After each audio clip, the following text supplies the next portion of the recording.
میری آج کی جو ویڈیو ہے، اس ویڈیو میں ہم نے یہ ڈسکس کرنا ہے کہ کیا بکری کی قربانی جائز ہے۔ دیکھیں، بقرہ عید پہ لوگ بکرے کی بھی قربانی کرتے ہیں، بکری کی بھی قربانی کرتے ہیں، دمبے کی بھی قربانی کرتے ہیں، اور اس کے علاوہ بیل کی قربانی کرتے ہیں، اس کے علاوہ اونٹ کی قربانی کرتے ہیں۔ تو اس ویڈیو کے اندر ہم لوگوں نے یہ آپ کو بتانا ہے کہ کس کس جانور کی قربانی جائز ہے اور قربانی کے وقت جانور کی عمر کیا ہونی چاہیے۔ تو اس کے والے سے ایک ویڈیو میں دیکھ رہا تھا، تو میں نے سوچا کہ میں آپ لوگوں سے بھی شیئر کروں۔ چلیں آئے ویڈیو کو سنتے ہیں۔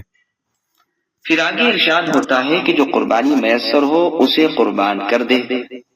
ابن عباس رضی اللہ عنہما فرماتے ہیں، اونٹ، گائے، بکری، بھیڑ یا ان کے نروں، ان 8 قسموں میں جسے چاہے ذبح کرے۔ ابن عباس رضی اللہ عنہما سے صرف بکری بھی مروی ہے، اور بھی بہت سے مفسرین نے یہی فرمایا ہے، اور ائمہ ثلاثہ کا یہی مذہب ہے۔ عائشہ رضی اللہ عنہ اور ابن عمر رضی اللہ عنہما وغیرہ فرماتے ہیں کہ اس سے مراد صرف اونٹ اور گائے ہی ہے۔ غالباً ان کی دلیل حدیبیہ کا واقعہ ہوگا۔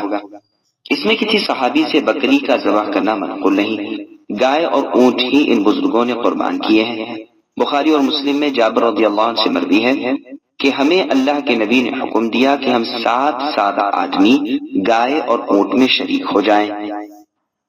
طبری کی روایت میں ہے، ابن عباس رضی اللہ عنہما سے یہ بھی منقول ہے کہ جس جانور کے ذبح کرنے کی وسعت ہو اسے ذبح کر ڈالے۔ اگر مالدار ہے تو اونٹ، اس سے کم حیثیت والا ہے تو گائے، ورنہ پھر بکری۔ اور وہ رحمہ اللہ فرماتے ہیں، مہنگے سستے داموں پر موقوف ہے۔ جمہور کے اس قول کی کہ بکری کافی ہے، یہ دلیل ہے کہ قرآن نے آسانی ہونے کا ذکر فرمایا ہے، یعنی کم سے کم وہ چیز جس پر قربانی کا اطلاق ہو سکے، اور قربانی کے جانور اونٹ، گائے، بکریاں اور بھیڑیں ہیں، جیسے ترجمان القرآن رسول اللہ صلی اللہ علیہ وسلم کے چچا زاد بھائی عبداللہ ابن عباس رضی اللہ عنہما کا فرمان ہے۔ بخاری اور مسلم کی ایک حدیث میں ہے کہ رسول اللہ نے ایک مرتبہ بکری کی قربانی کی۔